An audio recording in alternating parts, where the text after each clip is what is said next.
और दोनों की जो हाइट है वो भी इक्वल है, यानी दोनों between the same parallel lines हैं। ये वाली साइड BC इसकी मेजरमेंट और ये वाली साइड FG इसकी मेजरमेंट, ये दोनों आपस में इक्वल हैं। BC एंड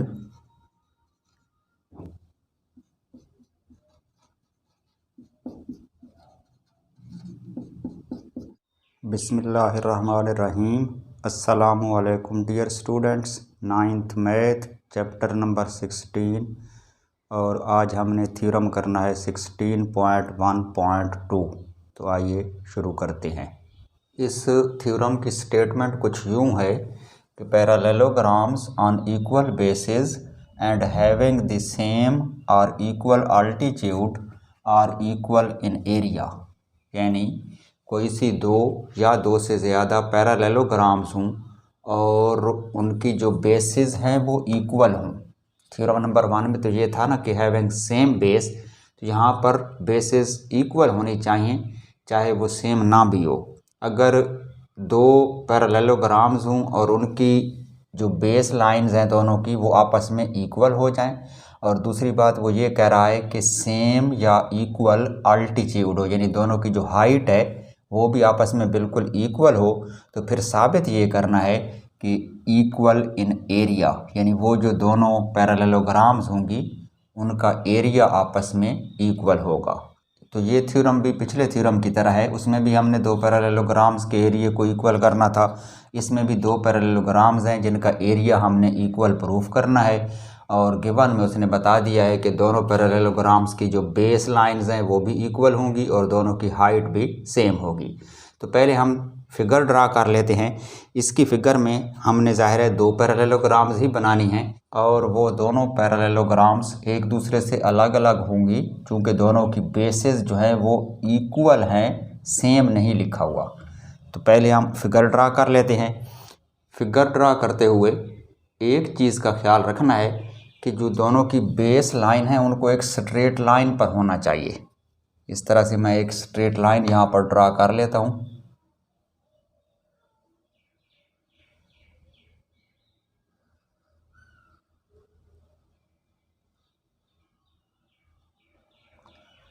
इसके ऊपर हमने दो पैरेललोग्राम्स ड्रा करनी है इस तरह से कि दोनों की जो बेसिस हैं वो इक्वल हों।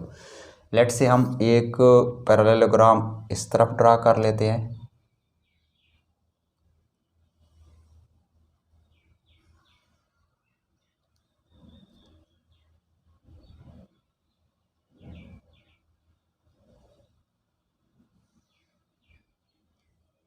और दूसरी इस तरफ ड्रा कर लेते हैं।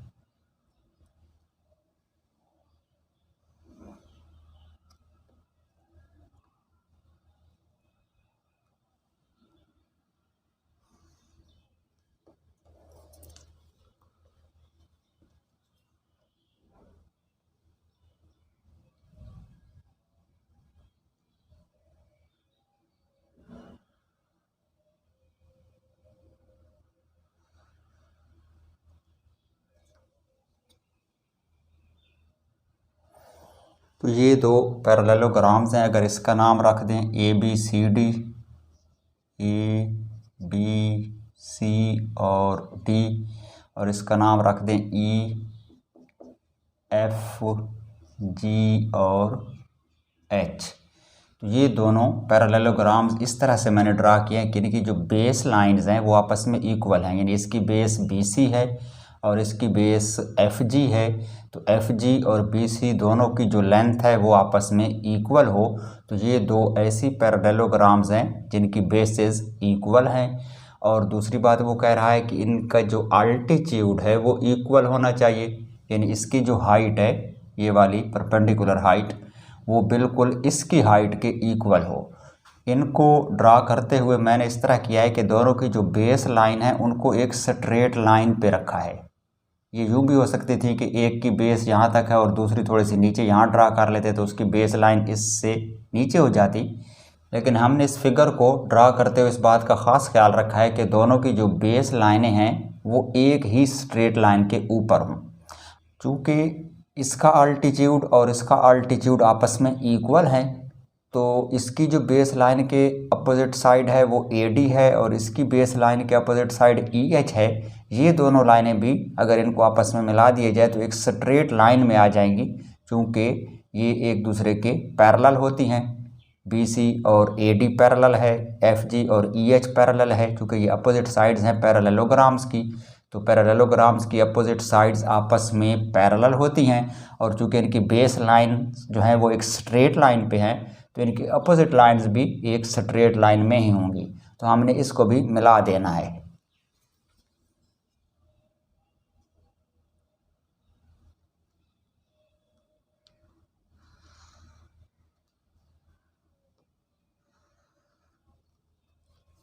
ये तो हो गई इसकी फिगर, जिसमें हमने दो पैरेललोग्राम्स ड्रा की हैं।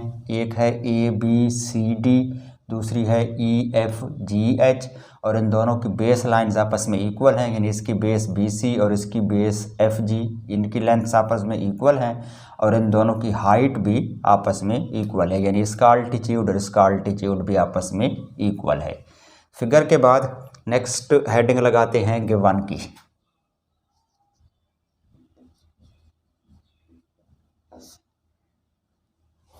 गिवन में वो बातें लिखी जाती हैं जो उसने थ्योरम में हमें बताई होती हैं, और इस थ्योरम में वो बता रहा है कि पैरेललोग्राम्स ऑन इक्वल बेसिस, यानी दो पैरेललोग्राम्स हैं जिनकी बेसिस आपस में इक्वल हैं, ये बात गिवन में लिखेंगे। And having the same altitude या इक्वल अल्टीट्यूड, और इन दोनों पैरेललोग्राम्स का जो अल्टीट्यूड है वो भी सेम है या इक्वल होना चाहिए, क्योंकि यहाँ पर ये दोनों एक दूसरे से दूर है तो इनका जो अल्टीट्यूड है वो आपस में इक्वल हम लिखेंगे। तो ये बातें गिवन में लिखनी है और प्रूफ क्या करना है कि they are equal in area, यानी इन दोनों पैरेललोग्राम्स का जो एरिया है वो आपस में इक्वल होगा, इस बात को लिखेंगे टू प्रूव में, चूँकि ये हमने साबित करके देना है। तो पहले गिवन लिख लेते हैं। गिवन में क्या लिखेंगे, पैरेललोग्राम्स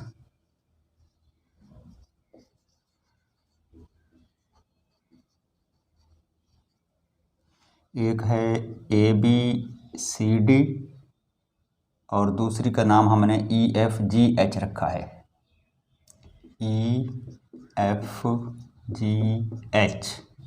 और ऑन इक्वल बेसिस,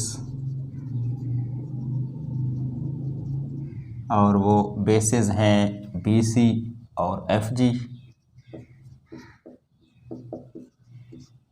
ये दोनों आपस में इक्वल हैं, और इन दोनों पैरेललोग्राम्स की जो अल्टीट्यूड्स हैं वो भी इक्वल हैं। तो लिख दें हैविंग इक्वल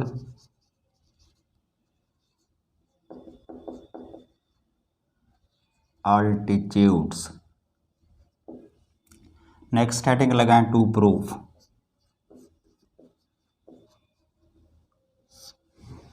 इस थ्योरम में हमने प्रूफ सिर्फ ये करना है कि ये जो दोनों पैरेललोग्राम्स हैं इनका एरिया आपस में इक्वल है। तो यही बात लिख लेते हैं कि एरिया ऑफ पैरेललोग्राम ABCD, ये जो है ABCD पैरेललोग्राम, इसका एरिया बिल्कुल इक्वल होना चाहिए एरिया ऑफ पैरेललोग्राम EFGH।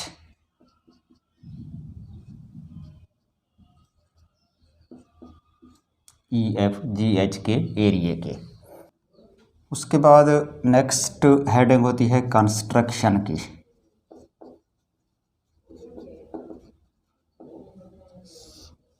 हमने कंस्ट्रक्शन का एक काम तो इस फिगर को ड्रा करते हुए भी कर लिया था, तो वो बात लिख लेंगे पहले कि हमने इन दोनों पैरेललोग्राम्स को इस तरह ड्रा किया था कि इनकी जो बेस लाइंस हैं दोनों की वो एक स्ट्रेट लाइन में आ गई थी।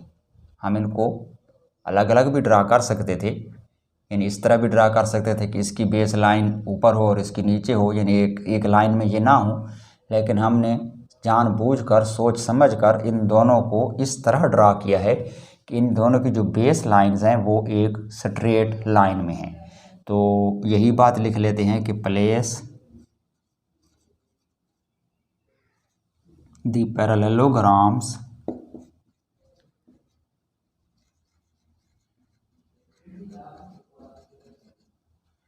ABCD एंड दूसरी थी EFGH so that their equal bases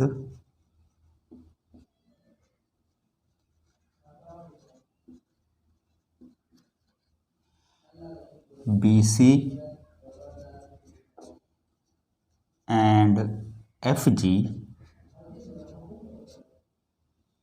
are in the straight line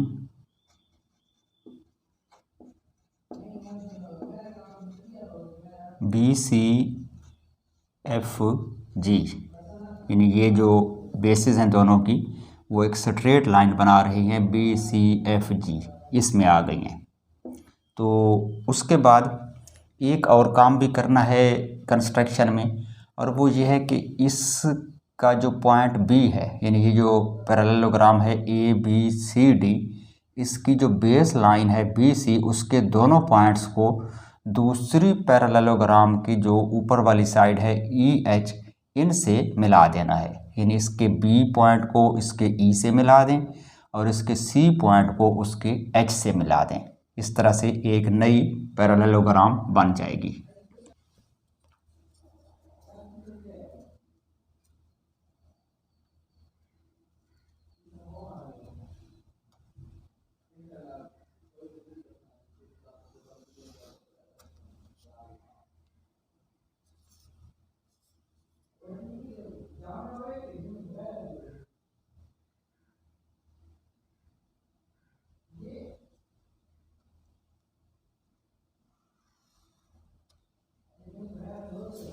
इस बात को भी कंस्ट्रक्शन की हेडिंग में लिख लें कि join point B to E या BE एंड CH, यानी BE से मिला दिया है और C को H से मिला दिया है। तो ये तो हो गई कंस्ट्रक्शन। उसके बाद चलते हैं नेक्स्ट हेडिंग की तरफ, और वो होती है प्रूफ।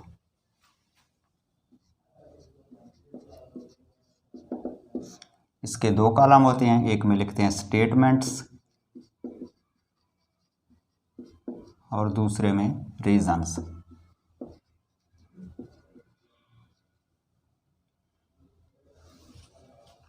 हमने इस थ्योरम में साबित ये करना है कि जो पैरेललोग्राम है ABCD, इसका एरिया इक्वल होना चाहिए दूसरी पैरेललोग्राम EFGH के, यानी EFGH इसका एरिया और इधर जो ABCD है इसका एरिया आपस में इक्वल प्रूफ करना है। तो हम इसको इस तरह करते हैं कि हमने जो कंस्ट्रक्शन की है उसमें एक नई पैरेललोग्राम हमने बनाई है, वो है EBCH। ये जो एक नई क्वाड्रिलेटरल है, अगर ये पैरेललोग्राम हो तो पहले हम ये साबित करेंगे कि ABCD का एरिया इसके इक्वल हो जाए और फिर इसका एरिया FG या EFGH के इक्वल हो जाए। तो इसका मतलब ये होगा कि इन दोनों का एरिया भी इक्वल है। अब अगर ये EBCH पैरेललोग्राम है तो इसकी जो बेस है वो BC है, और उधर जो ABCD पैरेललोग्राम है उसकी बेस भी BC है, यानी इन दोनों की बेस सेम है और ये इन दोनों का जो अल्टीट्यूड है वो भी इक्वल है, क्योंकि दोनों सेम पैरेलल लाइंस के अंदर आ रही हैं। तो थ्योरम नंबर 16.1 के मुताबिक इन दोनों का एरिया आपस में इक्वल हो जाएगा, यानी ABCD का एरिया और EBCH का एरिया आपस में बिल्कुल इक्वल है अगर ये पैरेललोग्राम है। तो अभी हमने इसको पैरेललोग्राम प्रूफ करना है, तो इनका एरिया इक्वल हो गया। अब इसकी जो एक लाइन है EH, वो पैरेललोग्राम EBCH की लाइन है, और इसी तरह से EH जो है वो EFGH पैरेललोग्राम की भी एक साइड है। तो अगर इसको बेस मान लें, यानी EH को इस पैरेललोग्राम की भी बेस ले लें, और ये जो पैरेललोग्राम है EBCH इसकी भी बेस मान लें, तो इन दोनों के लिए सेम बेस हो गई और दोनों की जो हाइट है वो भी इक्वल है, यानी दोनों between the same parallel lines हैं। तो इन दोनों का एरिया भी आपस में इक्वल हो गया। तो इसका फिर मतलब क्या हुआ कि जो ABCD का एरिया है और इस तरफ जो EFGH का एरिया है ये भी आपस में इक्वल है। तो अब हमने सिर्फ ये प्रूव करना है कि ये जो EBCH है ये भी एक पैरेललोग्राम है। इसको पैरेललोग्राम अगर प्रूफ कर लें तो फिर इन दोनों का एरिया आपस में इक्वल हो सकता है, जो कि इसका एरिया इसके इक्वल भी है और इसका एरिया इसके भी इक्वल है। तो साबित अब ये करना है कि जो EBCH है वो एक पैरेललोग्राम है। तो ये जो क्वाड्रिलेटरल है EBCH, इसकी एक साइड ले लें BC और दूसरी ले लेते हैं EH। ये दोनों इसकी अपोजिट साइड्स हैं। तो ये दोनों आपस में हमने इक्वल भी प्रूफ करनी है और इनको एक दूसरे के पैरेलल भी प्रूफ करना है। अगर ये पैरेलल भी हो जाएं और इक्वल भी हो जाएं तो इसका मतलब ये होगा कि EBCH भी एक पैरेललोग्राम है। अब BC जो है वो AD के पैरेलल है, उस तरफ FG जो है वो EH के पैरेलल है, क्योंकि ये अपोजिट साइड्स हैं पैरेललोग्राम्स की। और BCFG एक स्ट्रेट लाइन है, तो लाजमी बात है इनकी जो अपोजिट साइड्स है वो भी एक स्ट्रेट लाइन में होंगी, यानी ADEH भी एक स्ट्रेट लाइन बन जाएगी। और अगर BCFG और ADEH दोनों स्ट्रेट लाइंस हैं तो फिर ये दोनों एक दूसरे के पैरेलल भी होंगी, क्योंकि BC और AD पैरेलल हैं, FG और EH पैरेलल हैं। तो BCFG और ADEH ये दो लाइनें भी बिल्कुल एक दूसरे के पैरेलल हैं। और अगर ये दो लाइनें पैरेलल हैं तो BC इस लाइन का एक टुकड़ा है और EH इस लाइन का एक पार्ट है, तो EH और BC भी आपस में पैरेलल होंगी। यानी ये जो क्वाड्रिलेटरल है EBCH, इसकी दो अपोजिट साइड्स, एक BC और दूसरी EH, ये पैरेलल तो हो गई हैं। अब हमने इनको इक्वल भी प्रूफ करना है। तो इक्वलिटी के लिए देखें कि हमने गिवन में लिखा हुआ है कि BC और FG इक्वल हैं। BC और FG इक्वल बेसेस थी इन दोनों पैरेललोग्राम्स की। तो अगर BC और FG इक्वल हैं और इस पैरेललोग्राम में आ जाएं EFGH में, तो इसकी जो दो अपोजिट साइड्स हैं, एक FG है और दूसरी EH है, तो ये भी आपस में इक्वल होंगी। चूँकि ये क्वाड्रिलेटरल पैरेललोग्राम है तो इसकी अपोजिट साइड्स इक्वल होंगी, यानी FG इक्वल है EH के, FG इक्वल है BC के। तो FG चूँकि इन दोनों के इक्वल है तो इसका मतलब फिर ये है कि BC और EH ये दोनों भी आपस में इक्वल होंगी। तो अब इस क्वाड्रिलेटरल EBCH की दो अपोजिट साइड्स, एक BC और दूसरी EH, आपस में पैरेलल भी हो गई हैं और आपस में इक्वल भी हो गई हैं। तो इसका मतलब फिर ये हुआ कि जो EBCH है ये भी दरअसल एक पैरेललोग्राम है। और अगर पैरेललोग्राम है, इसका एरिया इसके भी इक्वल है, इसका एरिया इसके भी इक्वल है, तो फिर इन दोनों के एरियाज भी आपस में इक्वल हैं। तो अब हम इसको स्टार्ट करते हैं पहले इसी क्वाड्रिलेटरल EBCH को पैरेललोग्राम प्रूफ करने से। इसके लिए पहले इन दोनों पार्ट्स को हम पैरेलल प्रूफ करते हैं, या ये प्रूफ करते हैं कि ये जो AH है या ADEH और BCFG ये दोनों लाइनें आपस में पैरेलल हैं। हमें पता है कि ये जो दोनों पैरेललोग्राम्स हैं ABCD और EFGH, ये दोनों बिटवीन द सेम पैरेलल्स हैं। यानी अगर इनकी बेसेस एक स्ट्रेट लाइन में हों तो इनकी जो अपोजिट साइड्स हैं वो भी उनके पैरेलल एक स्ट्रेट लाइन बनाती हैं। तो फिर ये दोनों triangles between the same parallel lines आ जाएंगी। तो पहले यही बात लिख लेते हैं, parallelograms ABCD and EFGH, ABCD और EFGH are between the same parallels. यानी ये दोनों पैरेललोग्राम्स ABCD और EFGE सेम पैरेलल लाइंस के दरमियान में हैं। क्यों? इसकी रीज़न क्या लिखेंगे? चूँकि हमें पता है कि इनके जो आल्टीट्यूड्स हैं वो आपस में इक्वल हैं, तो इसकी रीज़न में हम लिखेंगे देयर आल्टीट्यूड्स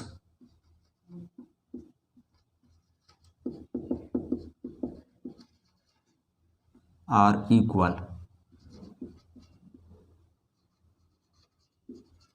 या फिर गिवन कर दें, क्योंकि ये बात गिवन में लिखी हुई है कि they have the equal altitudes. अब अगर ये दोनों quadrilaterals A B C D और E F G H same parallel lines के दरमियान में हैं, तो इसका मतलब ये है कि फिर B C F G line और A D E H line ये दोनों आपस में पैरेलल होंगी। तो यही बात लिख लेते हैं कि हैंस जो ए डी ई एच है वो भी एक स्ट्रेट लाइन है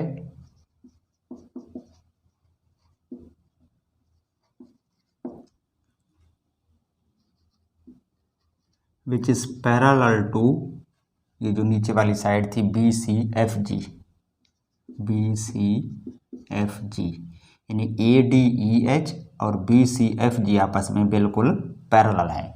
अगर ए डी ई एच और बी सी एफ जी आपस में पैरेलल हैं तो फिर लाजमी बात है जो ई एच है वो इस लाइन का एक पार्ट है और जो बी सी है वो इस लाइन का एक पार्ट है, तो ये दोनों पार्ट्स भी आपस में पैरेलल होंगे।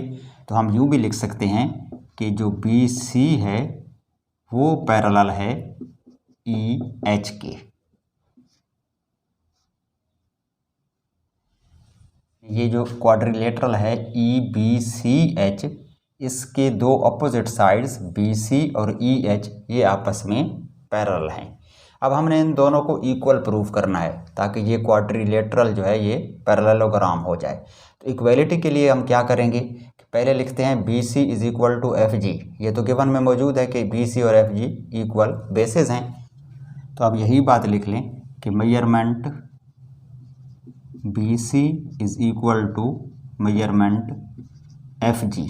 ये वाली साइड बी सी इसकी मेजरमेंट और ये वाली साइड एफ जी इसकी मेजरमेंट, ये दोनों आपस में इक्वल हैं। और इसकी रीज़न में आप गिवन लिख लें क्योंकि ये चीज़ गिवन में मौजूद है।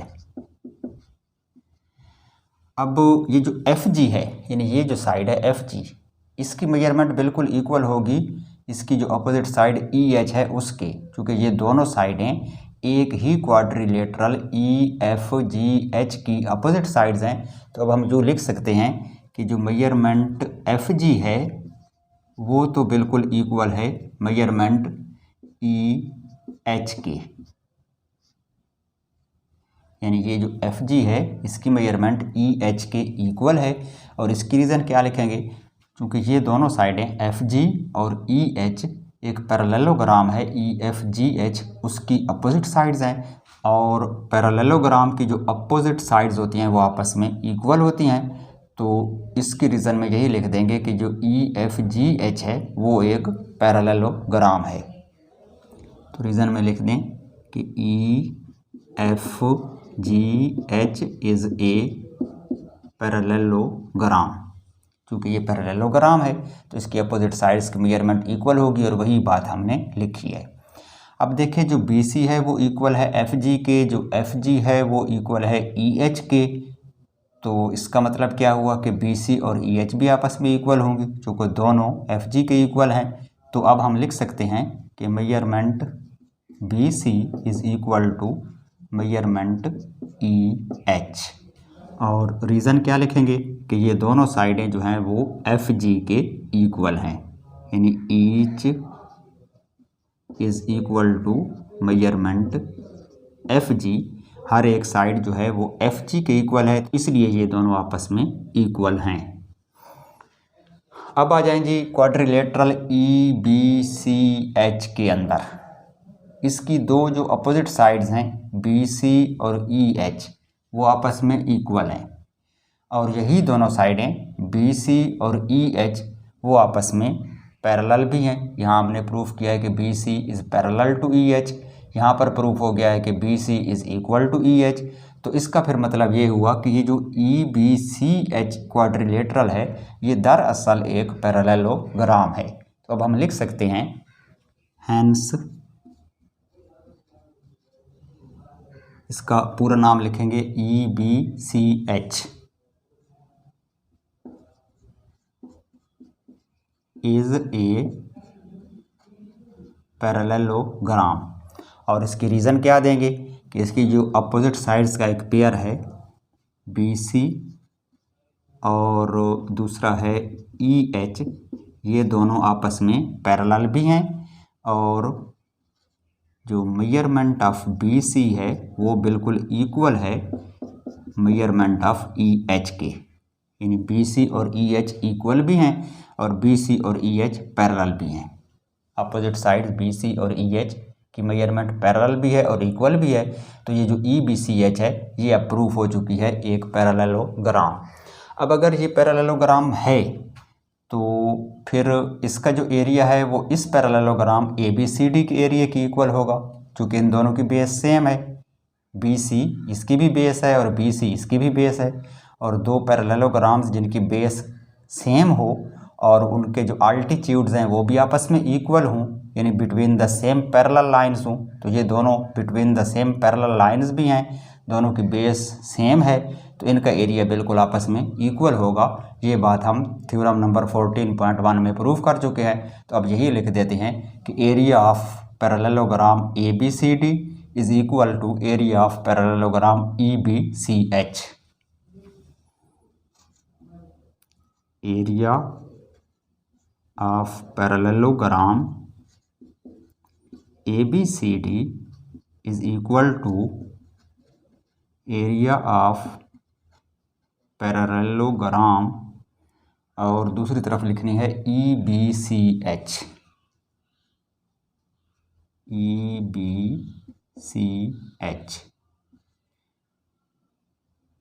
इसको कर दें नंबर 1 और इसकी रीज़न क्या लिखेंगे?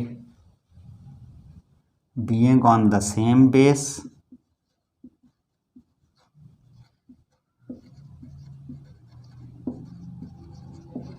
BC and between the same parallel lines।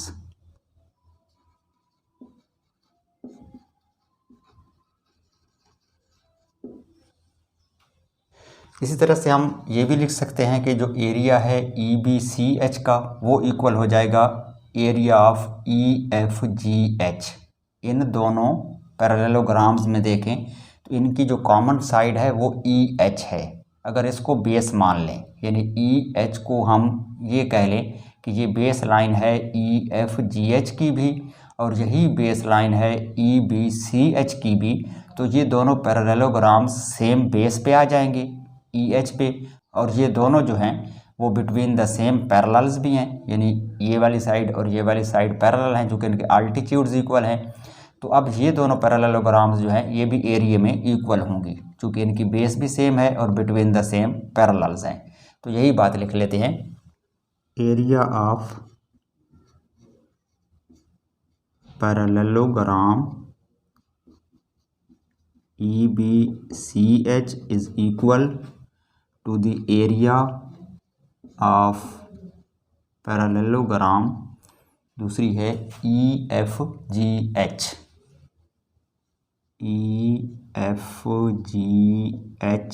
और इसको कर दें नंबर 2, और इसकी रीज़न भी वही होगी कि ये दोनों भी between the same parallel lines हैं और सेम बेस EH रखती हैं।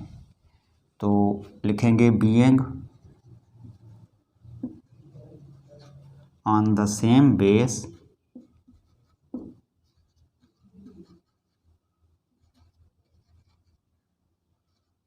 अब उसकी BC थी तो इसकी बेस लिखनी है EH, and between the same parallels.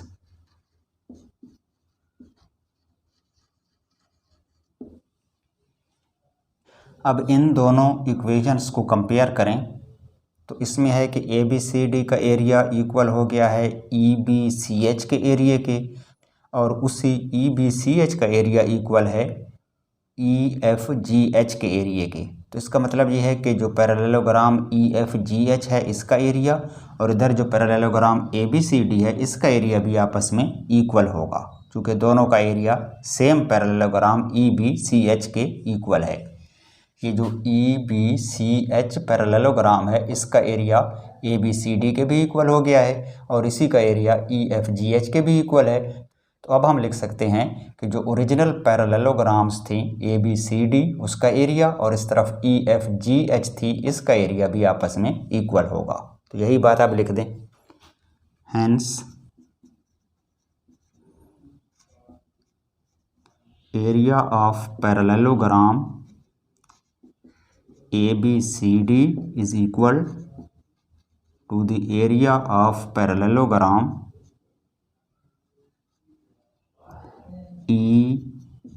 EFGH और रीज़न लिख दें कि फ्रॉम 1 and 2।